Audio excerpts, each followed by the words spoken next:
Get ready for Week 7 of the LCS. It's kicking off with a test of the rising stars, Immortals, versus the reigning champs, Cloud9, in a matchup that can only be described as something that will knock your hats off. Then, watch Dignitas QuantumPay test their shaken-up roster versus the indomitable, the unconquerable Titans of the League. 100 Thieves in another game that experts are calling definitely League of Legends, taking place this weekend. And if you thought that's all the LCS action we had for you, you'd be wrong. So very wrong. Because on Saturday, FlyQuest's new roster locks eyes opposite the maddest lineup of them all, Evil Geniuses, for a matchup that will definitely have a winner and a loser. But hark, the games cannot cease there legally, as Evil Geniuses have yet another bout this weekend, where they face Dignitas QuantumPay, who also sport 3 games of good old homegrown, farm-fresh, mother's-made, locally sourced LCS action. Good golly, Miss Molly, if you even tried to fathom a reality where there weren't more games, I believe your brain would turn to mush as you witnessed upon a dimension that not even Doctor Strange could envision. As TSM and Team Liquid load onto the Rift to break turrets, break nexuses, and break the hearts of fans and foes alike. It's LCS. It's League of Legends. There's so much of it, and you can watch it with your eyes.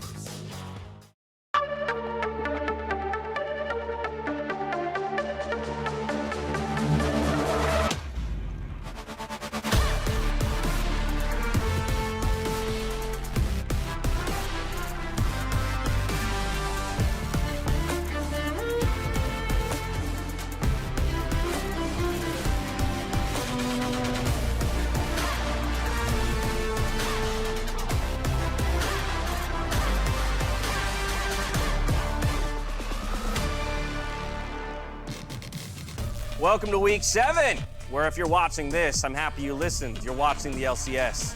We haven't cut yet? I thought we had to cut every half second. No, that was legally required. That was a ton of fun to film. Well, we got Spawn on the desk today, man. How you doing?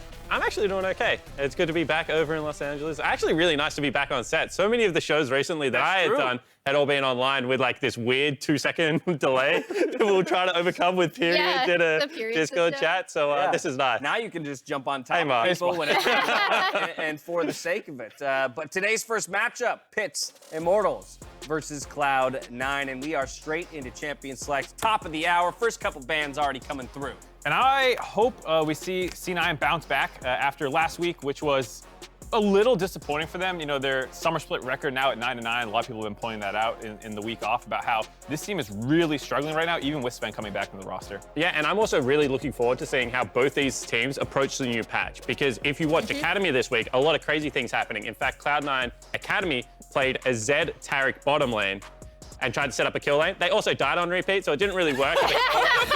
But there's just lots of interesting things, and like mainly the strength of Aurelia, because if you watched Academy, Aurelia seems to be top tier, lots of teams first picking it. If you watch LEC this morning, not much Aurelia being shown, a couple of 4-5 bans. So I'm interested to see how both these teams approach it, especially given the fact that both these top laners should be able to play Aurelia. There you go. Aurelia right there. I had all my talking points for Aurelia ready to go about becoming a bruiser and the E change. No chance. And they're picking away the Viego, which I think is smart against IMT specifically. You know that Xerxes plays it. You also know that they're willing to flex at top. We're still going with the Ziggs. Okay. I'm also surprised at the priority from Immortals out of it, because while it is a good pick and I like it, C9 hasn't shown any proclivity towards it, so it does feel like a surprise takeaway this early. Yeah, however, if you are going to take it, taking it with consistent AD threat is very important. Now all of a sudden the Aurelia ban makes sense, because Aurelia into Lucian is actually quite a good matchup. You can just chase it all over Summoner's Rift. So I like where Immortals are going with this lane matchup. You can completely ignore Ziggs. It's self-sufficient. Sometimes doesn't even need to support.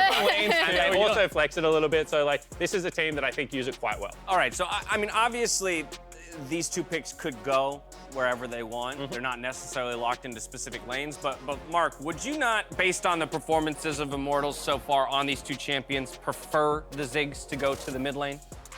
I don't know. I feel like you could argue that Insanity may be the better Ziggs, but I actually do like what it does for them bot lane more, because I feel like their bot lane has been somewhat inconsistent, and this shores it up and allows Xerxes to mostly play around top side.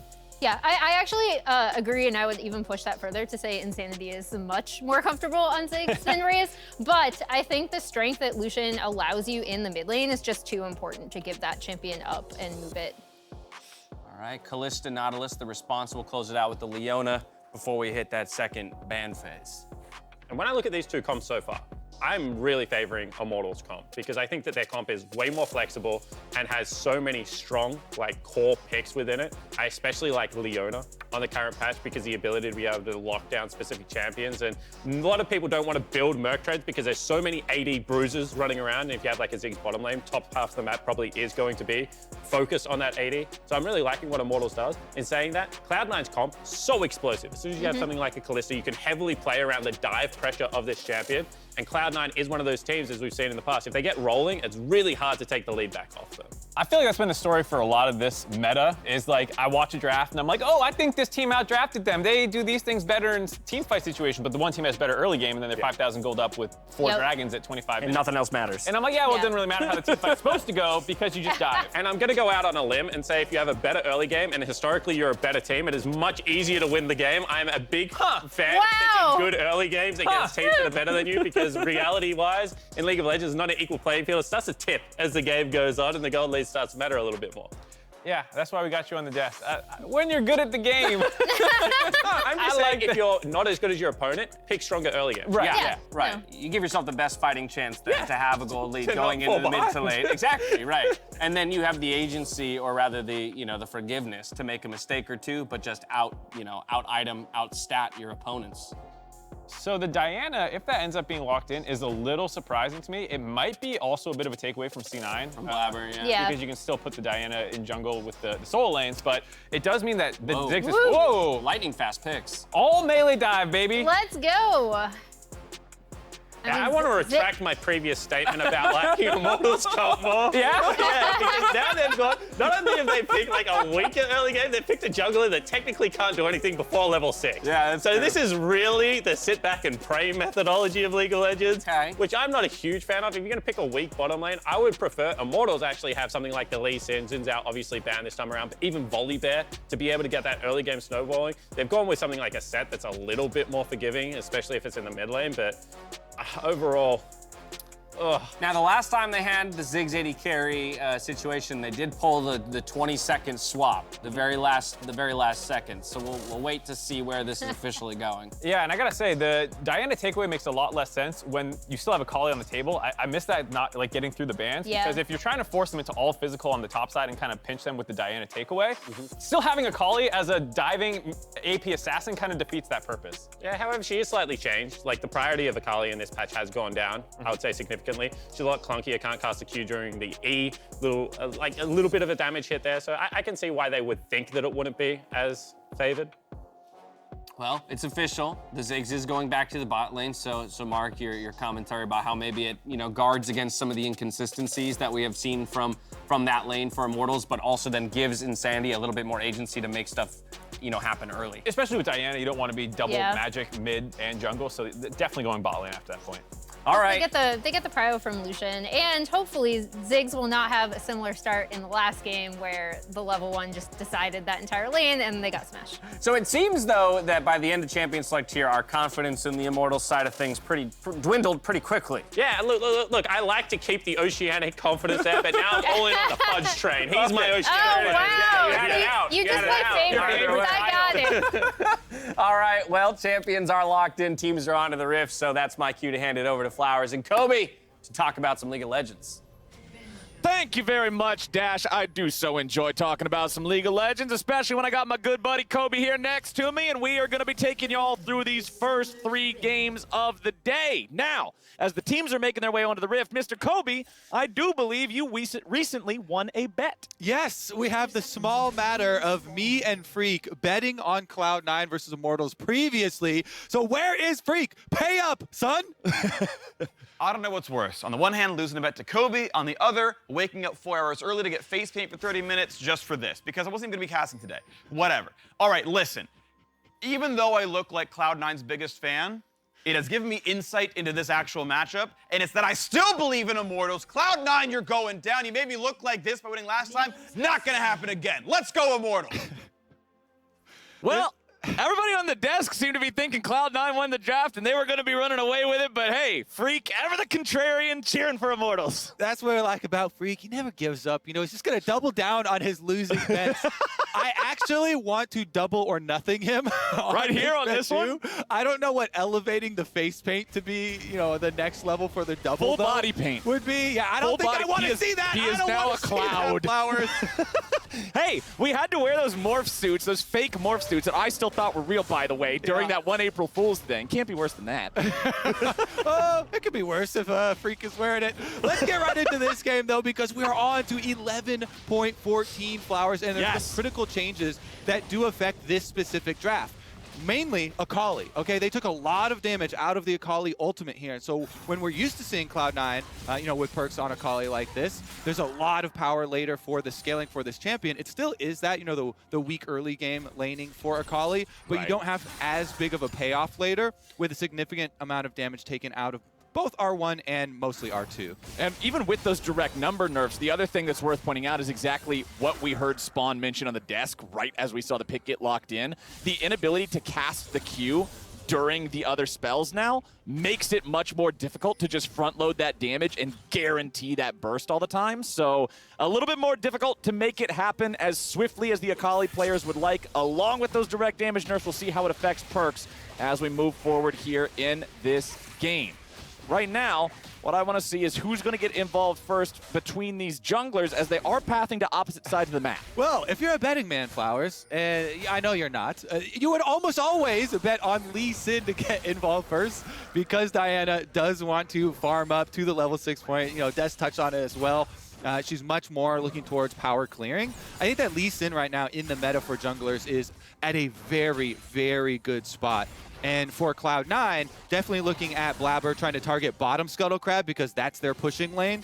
And they have full priority from the bottom lane. We just were over Sven and Vulcan pushing on bottom side. So that's the main thing that will cause fans to kind of relax is as soon as Cloud9 have secured first Scuttle Crab and avoided any travesties over that area, things will look a lot better for them. Guess what? It's about to go down, Flowers. That crab doesn't stand a chance. The crab is down, and Cloud9's greatest obstacle in the early game has been overcome. Fans are rejoicing, but down here in the bottom lane, it's Vulcan going flash for flash here with Raze. Now with the follow-up damage coming in onto Destiny, it'll be Cloud9 winning the trade. Speaking of some of the changes, too, for Ziggs, because Ziggs has gained so much popularity, especially as a bottom laner, there was one single change to Ziggs on this patch, Flowers. And I'm not memeing here. It is a real change. They changed the base mana down to 420, and that's the only... I swear to God, not a meme. The dankest. It's the only change to Ziggs, but you see, starting out with the mana crystal there for Raze, you know, the change is basically they only took 60 mana off the base mana for Ziggs, so you got one less bomb. Yeah, that's in what lane. One less spell. Pretty much. And he did start out with the Sapphire Crystal there, so getting extra mana that way. But it's always going to be Kalista Nautilus push down there on bottom side, especially Sven and Vulcan. Kalista being one of Sven's most famous champions from his old days on Origin under a previous name. And it definitely should stay that way for him, but I will say Raze CSing quite well on the Ziggs. You give up your push, but focusing on that farm. And you can see, talking about farm, Perks doing an excellent job farming up underneath the turret here as the Akali just trying to survive against that Lucian during this early laning phase, with Insanity taking the opportunity to go back to base. That will allow Perks to get this shoved up even further. Insanity's the first one to TP back, so Perks just wants to shove out the rest of this, and then he should be able to respond with that TP of his own if he chooses. And of course, you know, Insanity here is going with the early tier, so going into the Muramana build for Lucian. Not the more popular, you know, Faker solo queue style build. Going straight for Shrelia's second, right after the Mythic. And it is definitely a bit more scaling. You know, once you finally get your power spike of actually converting it, there's a tremendous amount of power there, but takes a little bit longer to have that sort of effect. Meanwhile, top side, you see Diana kind of hovering up there around the Fudge Revenge lane. Yep. If Fudge, you know, oversteps a little bit, he still is level 5, doesn't have his ultimate, so would have to burn his flash. Okay, now he gets Revenge 6. Goes for the stun. Fudge has the level advantage here, but having the man advantage much more important. Xerxes, however, without an ult, he won't find a play to make there. That, though, revealing on top side as the jungler, of course you are going to be giving up your dragon, even with the ward on bottom side here. So Cloud9, Blabber reacts appropriately here. Diana definitely continuing to farm away. Xerxes is almost towards his level 6, where you get your actual kill threat with your ultimate for the extra burst damage. Yep, and Immortals are saying, okay, that dragon is gone. There's no way to contest it. Instead, Insanity is just trying to get as much damage onto those turret plates here nice and early as he can to extend that gold lead. And that's part of the plan for Immortals. They were never hell-bent on contesting bottom side. You know, they locked in the Ziggs Leona there facing the Kalista Nautilus, so not trying to force any of those early fights versus Cloud9 down there. Making a couple of plays up on top side. At least you get paid a little bit for the dragon on this, stealing away the blue. Little bit of chunk damage up towards Fudge, who had to teleport right back out. Now resulting in that teleport discrepancy, and now resulting in a quick little pause. And we should see Xerxes hit that level 6 here very soon, which of course is what we want to see from Diana to really start making more ganks and trying to make more plays happen and get out of the PvE and more into the PvP. That's why we're playing League of Legends. This is not a raid. This is PvP. And I want to see players killing each other. That would be a sick raid, actually. The next PvP raid. the next raid is on Summoner's Rift. And the final boss, Flowers? It's got to be Baron, Elder Dragon? Who you vote for? I'd say Baron's got to be the final boss. The whole raid is designed, like the first raid boss is your own, is each side's red buff and blue buff. Those are the first 2 raid bosses. Okay, yeah. And then each team like fights a Rift Herald and a Dragon. And then after that, you have to go to mid. You have a 5v5 PvP deathmatch, and whoever wins the PvP is the only one that gets the chance to fight the final raid boss, which is Baron. And you only get 1 try, and if you wipe, you're a loser, and you need to get good. All right, well, top side, no wipe quite yet. Bottom side, they get an engage, though, onto Raze down to 50%. Raze and Destiny falling on back. Here's Sven and Vulcan bloodthirsty on this Kalista Nautilus combo. You love to see it. You know how much playmaking is available with these 2 champions, especially once they hit level 6. It's so deadly down here. Definitely true. Love the long-range combinations that you can try and add with DPS from the Ziggs Leona side. You know, if you do bring a Diana down or something like that, you know, Revenge does have teleport advantage on top side for the set. So anytime you have a map like this where, yes, you have a weak bottom side in Leona Ziggs, but they have very high CC and damage potential, and you have a teleport advantage. Right. That makes this Cloud9 bottom lane second guess a little bit with some of the pressure they're putting out. So you see C9 there. They do play it cautiously. They just push up the wave. They let Immortals catch it, and they're paying very close attention to sweeping all the wards behind them, make sure there's no teleport spot for Revenge to flank on them. Now that Revenge uses his teleport back to top side, they've gotten past the danger time of the teleport discrepancy there. They don't have to worry about it anymore. And off of the reset, they're just coming for Rift Herald. Yep, Rift Herald will be started up by Cloud9 here already. They were the team to secure that first neutral objective in the Dragon on bottom side. And with this first rotation, nobody from Immortals is going to be moving over to stop this one either. So, Kobe, let me ask you this. Obviously, everybody's expecting Cloud9 to be the favored team here. The desk was talking about how they like the Cloud9 Not draft everybody, so much. not Freak. Okay, everybody stands Freak is expecting Cloud9 to be the favorite team here. But never mind, hold on. Let's see if they decide to make a play, then I'll continue my question. Try to go in for it, flash out of Revenge. What do we need to see from Immortals to inspire confidence in them to be able to really bring the fight to Cloud9 here in this game? Well, there's no way they're going to fight this Rift Herald fight with the early transition from Cloud9. You know, we talked about them. They push their bottom wave up, so that means their bottom wave lane gets first move. So what we want to do is push as hard as you can on the other side of the map. You're not going to fight against the early game, you know, Kalista Nautilus moving up towards Rift Herald and into this tower. So they just want to get paid as much as possible during this time without losing anyone else's life. So this is correct by Immortals. They just have Revenge back off from top side to stay safe. He's even leaving the entire area and send everybody else down to take down this bottom turret. Make use of the Ziggs passive, you know, short fuse helps out in taking down these turret plates. Then if they can get it low enough, you know, 25%, try and use the execute on the satchel charge. It's not going to be as quick as Cloud9, and Cloud9 with the early move because of the tempo pushing first on bottom side to get the first turret bonus. But you see here, at least Immortals got paid for their time, and they didn't sacrifice extra deaths.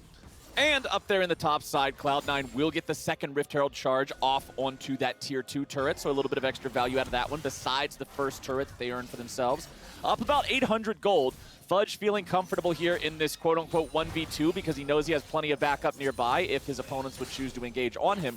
Checking back here in the mid lane, still about a 1 wave of CS worth of advantage here for Insanity as Perkz picks up these couple of range minions that are still persisting there. Bottom side, Cloud9 looks to go for the dive, however, with skill shots not connecting. We'll see if they want to keep on going. Yes, they do. Blabber's going in for the damage, and he's got first blood. Vulcan tanks up the turret to guarantee Cloud9 gets out. And these are the advantages of pushing your waves first, getting that first move. You know, people call it different things, tempo, timing advantages here, but it's Cloud9 off of recalls. You know, you push hard on top side. Off the recall, you have the extra 20 seconds of time, so everybody goes bottom. We saw them ahead of time, grouping up in the tri-brush, trying to push on the reset here of Immortals. Diana still walking from base, so they have this timing window. They well executed into the wall. Blabber kicks him right into the wall, so no extra exchange here. Ziggs actually did not even flash for Raze and have the time there after getting locked up. So well executed within this small timing window, and Cloud9 are staying on schedule, basically. When you're the one with the early priority, the early move, you want to keep up forcing these plays, staying ahead of schedule so that you can increase your lead over your opponents. And that's what they've done here, Flowers. Very nicely done with first blood finally picked up. Yes, they are probably going to give over this dragon because of resetting Perkz up the top side and having the Akali look for the level 11, but they established themselves with the early game gold lead. And Blabber, despite the fact that he's 5 camps or so down because, you know, he did the first Drake, he did the first Rift Herald, he went top to drop it and then made the play bottom, those things all got Cloud9 a lot of advantages. Blabber's now at the point where he has the mythic footwear, they're free-ass boots. I don't even know what the real name for it is. I call it free-ass boots. Yeah, back to the original, baby. Yeah, he's got that. And the Gore Drink are already completed, so he's in a really good spot here in the Lee Sin to continue being a playmaker and a catalyst for Cloud9 to build some more leads here. They are up about 1,000 gold. Revenge just hanging out again, playing safe, not extending too far forward, knowing that he is a target for Cloud9 as they go in underneath the turret and they burst him down before he's able to get the haymaker. And the caster curse comes in. I'm sorry, Revenge. I didn't mean it. He's not sorry. I saw him up here. He's got a death note. Just wrote your name down, my friend. As you are speaking, the Hex flash over the wall there from Vulcan right into the dredge line hook. And it's actually so well executed, did not get the W from Revenge. So perfect execution here from Perkz, actually true to its name, and they have enough burst damage take down this set. And again, a very quick timing window where they have enough damage, they finish off the kill, and it continues to look fairly surgical for them. I will still say it has been pretty good responses from Immortals thus far. They finished up the tower on bottom side, so they are not dragging so far behind in gold that they cannot come back through a very big wombo combo fight. You have Diana, and it's so good at grouping people up for the Ziggs bomb. So if there is set flank, you have Leona long-range ultimate, Diana grouping people up. That's the dream that's still alive here for Immortals, and they haven't sacrificed so much in the early game that it's out of reach. Very, very capable stuff still here. A little bit dangerous weak side maneuver here from Cloud9 trying to transition back into their own area. Okay, nice catch onto Blabber here, and Immortals, they get themselves on the board. Take down the Cloud9 jump. And that is why we always caution against trying to retake territory off of these swaps. When it has been this seesaw of pressure for each side, Cloud9 rotating between top side, push on that tower, back to bottom side, go for the dive, then back to the other side of the map. Immortals just established control on this quadrant of your jungle, so they're walking in cautiously. You could tell, they're checking brush with skills. They know that it's dark. It could very well still be filled with Immortals members, but not cautious enough, Flowers. Nope. Still going in there with the body, and Immortals get paid. That is the Leona-Diana combination. Match made in heaven. The lore's backing it up. We're ready to go, baby. Xerxes getting paid for it. That's the lockdown with the damage of Diana. He's got the Riftmaker Diana build too. This is the more DPS style. It's not the the rocket belt kind of burst positioning area here. This is long damage, stacking up your Conqueror, stacking up your Riftmaker, really looking to carry out on some of these 5-on-5 scenarios for Immortals. So Cloud9 have to be very cautious, especially about where they have been giving back some of this gold. Okay, Fudge is going in for the 1v1 against Revenge, but he ults out defensively as Xerxes shows himself here too. With Perks joining the fight, he'll look to go even further. Revenge flashing away. Xerxes could be the target. Perks eating a lot of damage. He goes in, he grabs the kill, and he flashes the wall. It's a 1-for-1.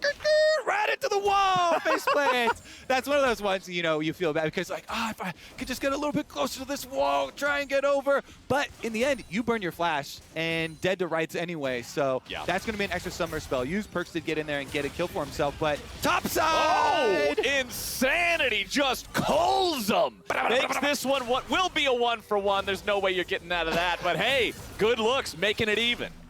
That was a very funny exchange of duels. First, you've got the blind martial artist trying to fight the dude with 2 laser guns. And you're like, all right. This is literally a scene from a movie. Yeah, you know which way that one goes. Okay, Lucian gets the kill, but then you bring in the sword here as Viego teleports in behind him, finishes off the 1-for-1. Here's another look at the setup where they were trying to coordinate a teleport play for Cloud9, but they had already backup from Immortals. Perks still wants to go for it though here. No, when you're at that point with Akali, you've just hit your marks. You're level 11, item completion. You want to make use of it. If he was a tiny bit closer to that wall, you know, you wait a couple more seconds. He didn't want the extra time for the tower shot to come through. That's why he did a little bit early there, but ends up burning the flash on top. Here's Insanity. Great ultimate. Guns him right down, but Fudge is able to teleport behind, and so you already know the end to this story. No way for Insanity to get right back out. You're stuck. It looked like Blabber wanted to walk close enough to get the kick to stop the culling and hopefully survive that way. But unfortunately, as you walk close to the guy firing bullets at you, sometimes you eat a lot of those bullets in the process. So Blabber just took too much damage there. As we got the engage here in the mid lane, Destiny goes in, Sven gets caught, and Immortals take down the Cloud9 AD carry. Looking really good. A lot of this stuff coming off the back of Destiny. Leona engages over and over, Flowers. And that second Rift Herald is then worthless. Cloud9 summon it up here in the mid lane, and you can see Immortals kill it before it even gets the charge. So hey, not a whole lot coming out of that one. It ends up just being 100 gold for taking it, and Immortals will grab their second Drake of the game here. So much being taken back by Immortals here. And that's why in the early game, you know, as well as Cloud9 are doing to keep ahead on their pressure every 30 seconds, pushing ahead, the next play, the next dive. Immortals not giving up a lot in those first few plays really does mean everything here, as in the mid game, so many of these transitions have gone in their favor. And as you say there, some of the early work even by Cloud9 that they put into the effort goes unpaid. The promise of the later paycheck of this Rift Trail, you know, resulting in that check's still in the mail. A tower destruction or something. Yeah, that thing's been lost in the mail. Guess what? It's expired now. You can't even cash it. Ooh, unlucky. You hate to see it. Cloud9 now down 1-2 in terms of Drakes. We'll see here in 4 minutes if they're willing to contest for that one. The gold state of this game, my friends, very, very close. Only 400 separates our two teams here. You can see Fudge still feels in a very powerful position here in the side lane on Viego with a build going for this Divine Sunderer first against a tanky opponent. That's how you're going to feel. He's very, very effective in these isolated fights against Revenge, who is just, he's got the Gore Drinker. He rushed the Bramble Vest as you need to against Viego, so he'll be scaling up into that big meatball here for the team fights. And that's one thing that I'm looking at when I look at these two compositions in a 5v5.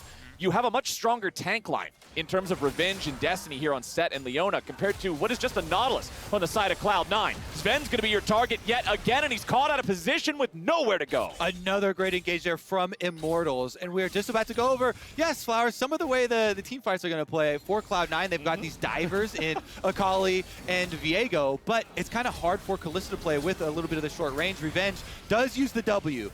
Okay, Haymaker's already out of the picture. Let's see if Immortals are able to fight back here. Perks goes underneath the turret, but he gets cold down, and Cloud9 lose 2 for nothing. It's about to be 3. Xerxes finishes it off, and Immortals are slamming this mid-game. Well, congratulations, Freak. There's no way Cloud9 comes back from 4 extra kills given over. Woo. It's just all Immortals here. Flowers, Freak made his bet. One game too early between this matchup. Immortals now wresting control from Cloud9, the 2v2 outplay on top side, then chasing down the extra kill here up through the top river. And this is in preparation of establishing full control over the bottom side of the map. You can just get your reset off. You see them now restocking on these control wards, easily able to move their vision over. Revenge starts it out onto Fudge here. He had a really nice clap back here, getting the stun, then ults over towards the tower with the extra heal there, even after his W was done. And Insanity finishes off the kill onto Perks, again with the ultimate channeling. Meanwhile, the Diana-Leona combination finds another victim. True love is the pick that helps you get picks from your opponent. Over and over again, these two champions work so well together. Up there in that top lane too. Insanity, I gotta give this man some praise. 3-1-2 here on the Lucian. Seems like he's been involved in every single one of these big moments. He is having a good game here so far. He is, he definitely is. The extra shield coming in from his Eclipse as well, doing a little bit for the all-in attempts that are coming over and over again. Talking about all-ins, it's time for Akali, and that's exactly what she wants to do. Takes off about half of Revenge's HP there, but he's back underneath the turret. Immortals are rotating more players up here to try to stop this if Cloud9 wants to go any further, but they recognize it and pull back. Yeah, Cloud9, so what they have is a lot of good side lane options here. You know, with the Akali, with the Viego, they haven't been able to make use of it, though. Range damage! Flowers, that is downtown! Set him up for the alley-oop just to get the assist money, baby, and Raze picks up his second kill of the game. Range is such a good stat, Flowers, and Callista is lacking in it. The culling moves him off. Sven has nothing else to hop to there. Gets blown up with the Ziggs ultimate, and that's not it. Immortals are deciding they're just going to go for the fight. They know Cloud9 want to stop them, but they will get the kill onto Insanity. It's traded 1-for-1 here as Vulcan will fall. Blabber jumps right back into the pit now, looking to use Baron to try to escape. Ward hopping back to his ally, looking to escape somehow. Perk's now going to be your target, looking to skirt the fight, get away somewhere, some way, somehow. Blabber healing up here with a Gore Drinker as Fudge is nearly dead as well. Perks tries to escape back into enemy territory. Fudge gets away with less than 100 HP, less than 50. He's barely holding on here as Perks just walks over a minefield and he is gone. It looks fun to see these champions scramble, Flowers. You know, everybody over the last month complaining about Viego, Lee Sin, Akali-style champions in and out, dashing through these team fights, but Immortals stay strong. They group up, fighting them off with the early kill. They're able to chase down the remnants of the Cloud9 resistance here, getting the extra kills as they try and exit through their own jungle. And guess what? Immortals have full priority over Dragon number 3 already. They just continue stacking them up. They have been looking awesome for the past 10 minutes or so here in this game. Now with 3,500 gold lead, they're 1 away from that soul. They're on soul point here at 22 minutes. Perks coming in bottom side. They're looking to make the play on Revenge. Immortals about to lose their top laner, but now they're rotating everybody down. They're willing to commit here to the counterattack, but is it a mistake? So far, they're trading 1-for-1 with Perks already out of the picture. This still could be good. Double kill back over to Fudge. Viego's about to pop off. Here comes your next kill over onto Insanity, and Immortals are in a bad spot. The mine gets raised over the wall. Fudge still continues the chase with the stolen Lucian dash. The Viego is ready to continue this if need be. Goes for the ulti reset here just to close the distance. Fudge is ready to keep this pursuit up. Vulcan is nearby, but is he close enough? Another one of those satchels will get raised to safety yet again. The reason they're chasing so far there for Cloud9 is if they pick off one more, if they actually kill Ziggs there, they kill Xerxes there, they could make a big comeback Baron play. But they're unable to lock down anybody else. You know, both the jungler and the Ziggs getting out here is just too much damage left up for Immortals. No further comeback mechanics here from Cloud9. A very much needed bit of gold though in the fight inside the jungle for C9. This is huge. The kick back there onto Revenge. They secure the first kill. That lets Fudge pick up the soul, and he's able to lock up Destiny, taking out the structure of Immortals team fight. Then Insanity, while he had won basically the 2v1 versus Sven and Vulcan on the top side, being having taken out already the front line, there was nowhere else for him to fight behind, and so Cloud9 turn. They pick up the extra kill, but again, no objective in the aftermath, and so they're still going to have to set up the next big play here around Baron before they can actually force through a move. Viego's address is 1234 Reset City. When you let the champion go home, the champion has a great time. As long as those resets start to pour through, he really gets to showcase how powerful this champion can be. So we'll keep our eyes on Fudge in these upcoming fights to see if he can find those windows again. Plus, he's invested very heavily in magic resistance because the thinking here from Cloud9 is if we can kill Insanity, this Lucian, then all the threat is going to be AP threat. So Ziggs and Diana. You build MR to try and actually soak the damage because you're not going to be able to avoid this AoE AP threat from Immortals with both Ziggs and Diana having so much good AoE for these team fights. But if you can kill the Lucian, then you can avoid the attack damage that way. And it's all going to hinge on the flank from Lee Sin, from Akali, from Viego. Nautilus ultimate. Can they actually kill that Lucian early? If not, they're going to suffer huge consequences because Insanity has dealt a tremendous amount of damage when left unattended and has been critical here in kind of rounding out the Immortals 5-on-5. And for Immortals, that makes me curious, how well will they respond to the threat that will be on Insanity knowing that information, right? Are we going to see a stopwatch soon out of this Lucian for a crucial fight that can stop that dive? Because if everybody spends resources trying to kill this one champion and you're able to outplay that, all of a sudden the counterpunch can be equally as brutal. Under 2 minutes now until the next Drake is alive. Remember, this one would be Mountain Soul for Immortals, which will make the job of killing off that Lucian in time that much harder, right? Yeah, definitely. It's going to make the job of killing him off harder. It's going to make the job of killing anyone to get a reset for Viego harder. That is exactly what Cloud9 need to avoid. They've got multiple assassins on their team with Akali, so avoiding that extra shield at all costs is critical. And the way they want to do that, you want to push out on the side lanes first to try and gain that extra map pressure in setup for the objective. Minute and 20 seconds still left. Immortals aren't going to force too much here unless Cloud9 walk into their waiting arms. Again, the Diana Leona linking up. Destiny and Xerxes have done such a good job of making use of this support jungle synergy, always going for vision together, looking for the picks together.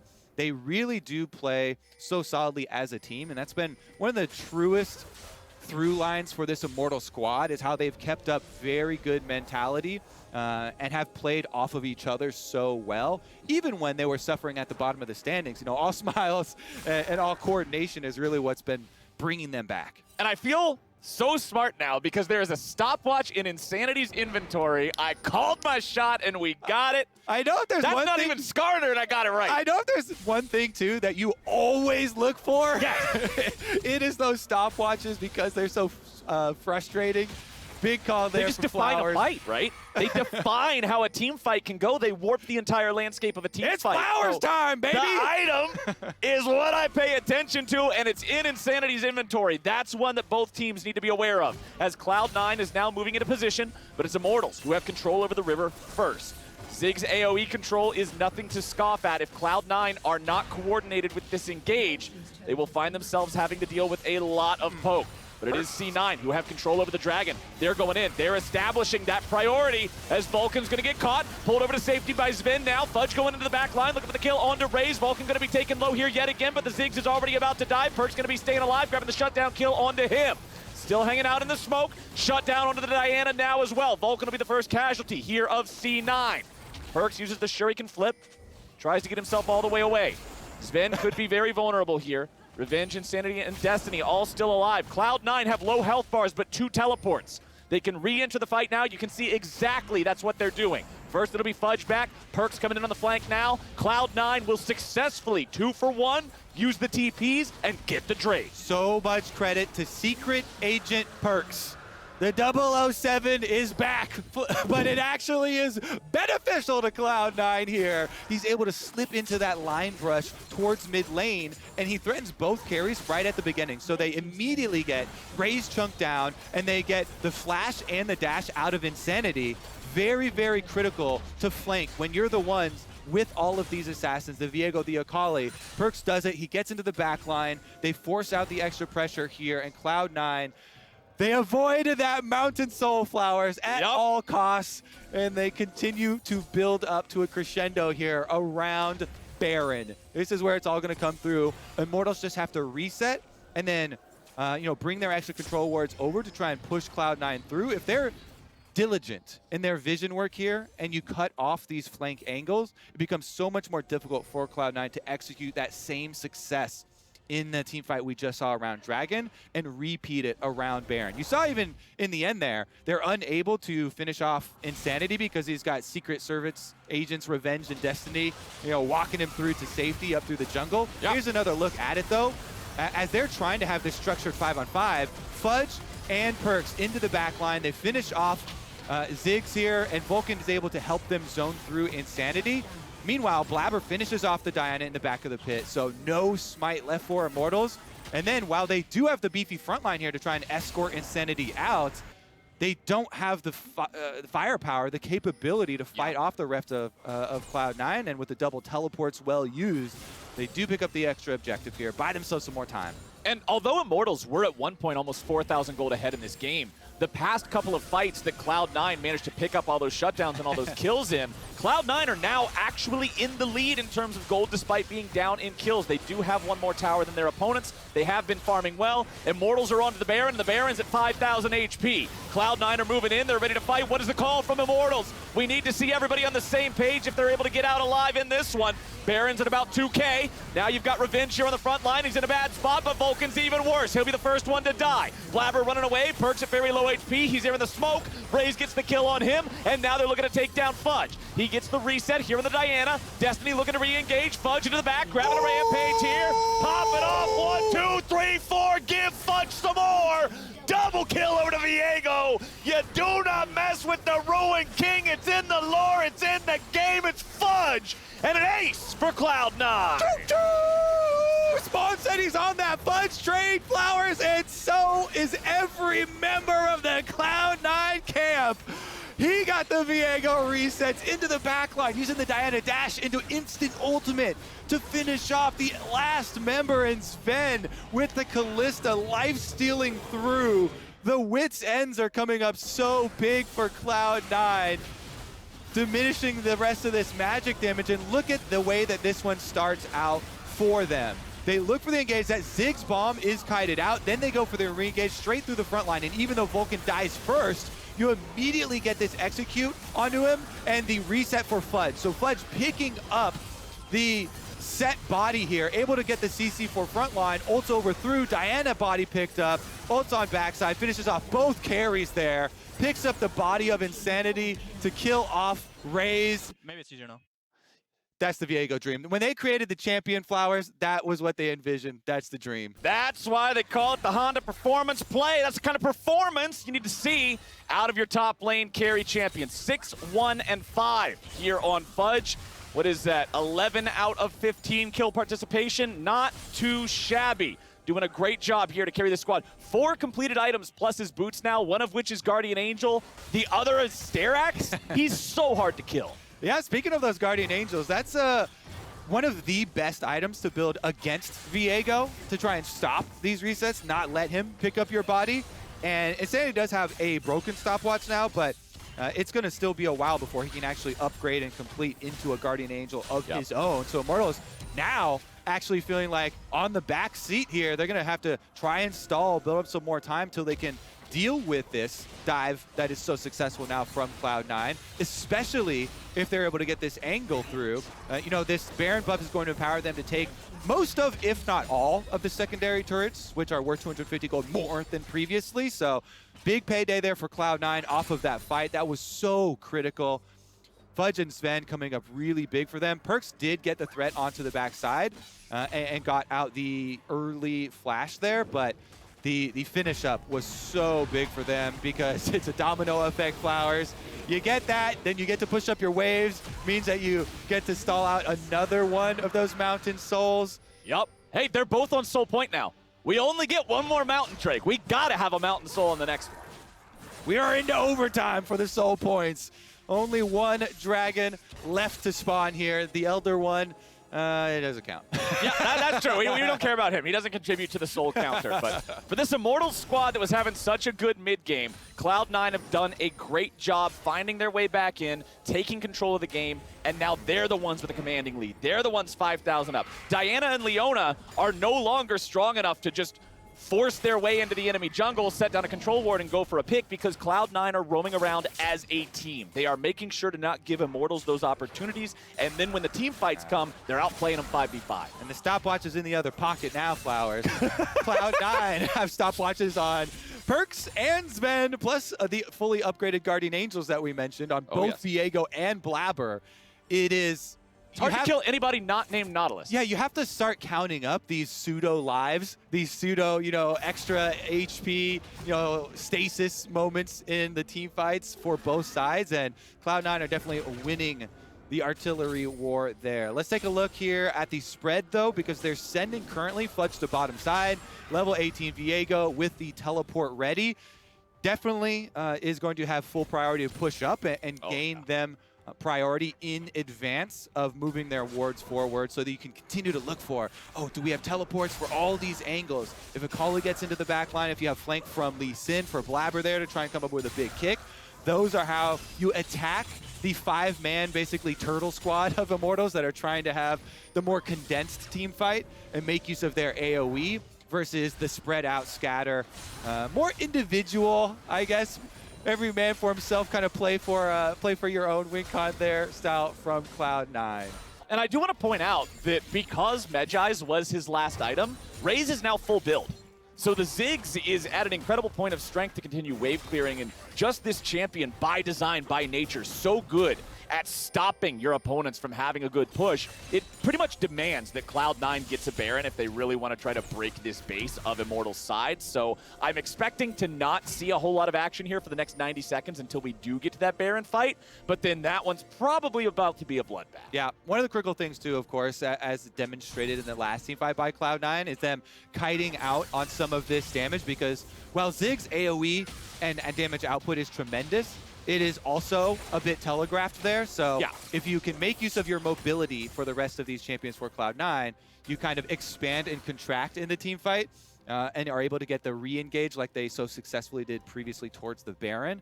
That is their way to success. Immortals have a lot of work to do, actually, to clear out so many of these deep wards.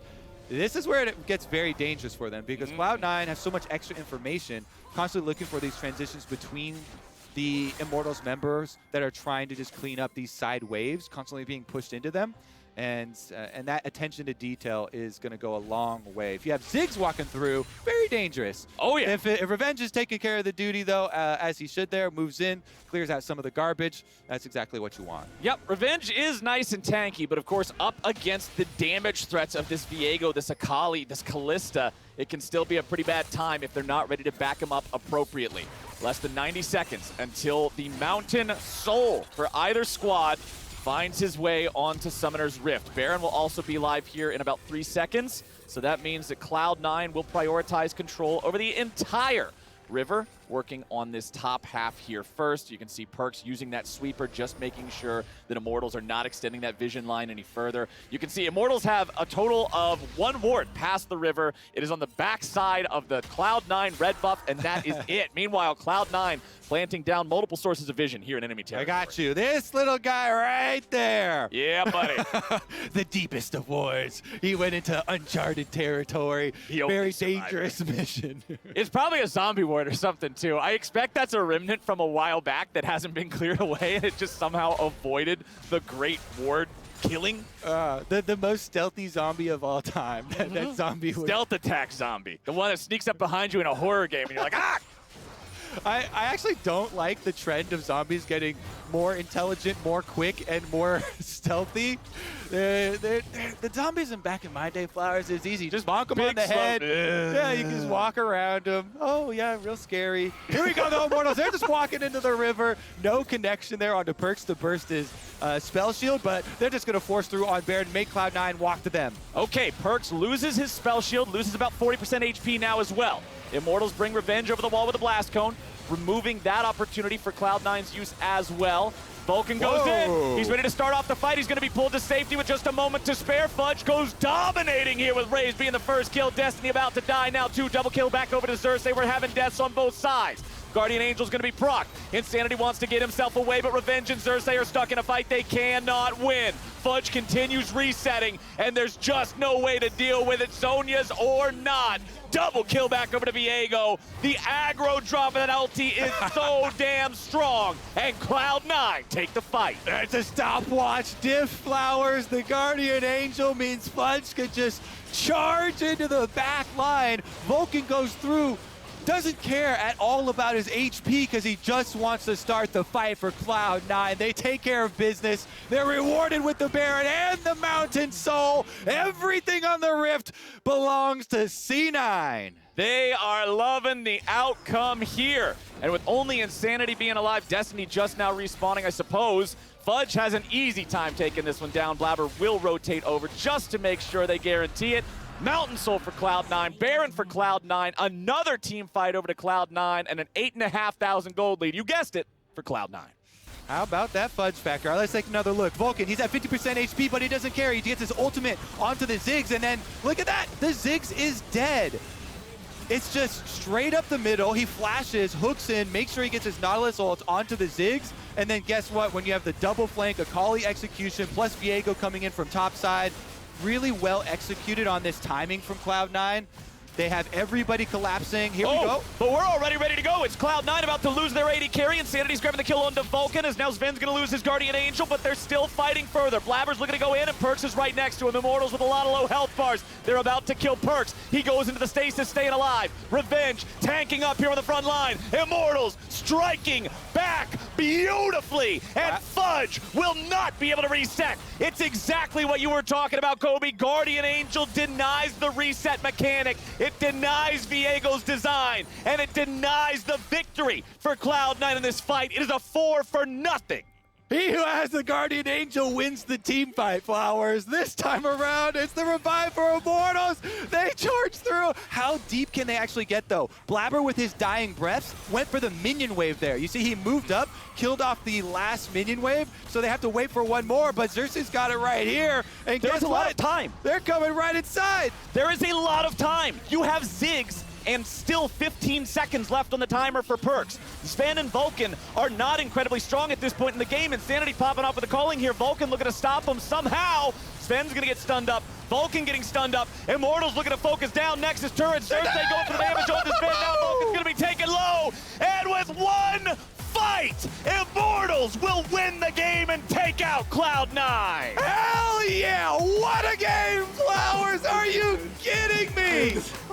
Guardian Angel difference indeed. Right back on the other side for Immortals here. Coming out of the replay with the engage into the heart of C9. Immortals running all the way to the Nexus. Absolutely incredible. This team had an awesome mid-game. Cloud9 started fighting back. They were outperforming in the team fights. Fudge was hard carrying. They couldn't shut down the Viego. But all you need is one pick on that enemy carry. One pick to start the fight off right. Immortals get that, they get the fight, and they take the win. That was cutthroat, and I loved it. What a game. Back and forth here between Immortals and Cloud9. In the end, Freak Was right. His double down. He was not right for the first game, which is when he made the bet. But he did double down, so we're giving him some credit. All right, we're kicking it over to a break right now, but when we return, it's Dash and Insanity in our Verizon post-game interview. We'll see you there.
Welcome back to the LCS and the Verizon post-game interview. I am joined by Raze after Immortals takes down Cloud9. That one got a little wild, almost got away from you a couple different times. So walk me through it. How ultimately did you guys wrap this up from a strategic sense? Well, I think, like, I knew the entire game that we had to pick this Callisto on mid because we had actually pretty good engaged. The only way he lives, like, with the Diana engaged and followed up by, like, a Leona ult and a Ziggs ult is if he has flash, which we can force very easily, but we didn't, like, do that in the entire game. But then in the last fight, like I said, did Callisto flash? He did. So I was like, okay, guys, let's just run it down mid. Like, we just have to go on this guy, and it worked. How to win an LCS game, run it down mid. Lucian, Ziggs were the picks for you, and Insanity. This is not the first time that we've seen that Ziggs pick flex between lanes. I'm just kind of curious, from your perspective, as an AD carry, do you feel any added pressure when you have to play with a champion like Ziggs, which I imagine is somewhat outside your normal comfort zone and play style? I'm very comfortable, like, adapting to new champs, like the 2018 meta, or the 2019, I think it was 2018, where, like, bot lane became, like, they were Darius AD carries. Like, I liked that meta a lot, so Okay. I'm definitely comfortable playing this Ziggs style-esque champion, and it's definitely easy to play, I would say. But yeah, I'm, like, very confident on it. Now, be honest, when you step off stage, do you and Insanity go, like, VOD review together? You pick apart his AD carry play, and he picks apart your Ziggs play? Nah, I don't. We don't do that. Who's the better Lucian, though? I'll give it to David. Okay, fair enough. Give it to him. From here, I just want to talk about you guys' split so far. It has had its ups and downs, but it does seem that when you guys find the champion picks, the champions that you're looking for, like you did today, you are able to find the wins. As we move through this third round robin and look towards the playoffs, what's your confidence level that Immortals is going to continue to shoot up through the standings and actually compete for a top 3 spot? Winning this game, I think it was like it's going to be a big momentum boost. It's our first big win against, like, a top team, and I think since we beat Cloud9 the last time, so I think we're very happy with this win. Playing against TSM tomorrow, another very tough opponent, so confident for tomorrow too. All right, confidence going in tomorrow and the rest of the splits. Congratulations on the victory here today, and thanks for taking the time. We're going to a break. When we come back, we're teeing up the next game over at the State Farm Analyst Desk, and don't forget that this year, the LCS Summer Split Championships is happening live in person in an arena again. I can't wait to see you all there. It's been a while, but now we can finally reunite. Join us at the Prudential Center this August 28th and 29th for the LCS Championship. Get your tickets now at www.visitlcs.com. We can't wait to have you here with us again to experience the energy as the live crowd roars to life. The spirit and passion of LCS fans finally together again for a live event. For the battle of the greatest LCS teams going head to head, so we can find out who will rise to rule North America together.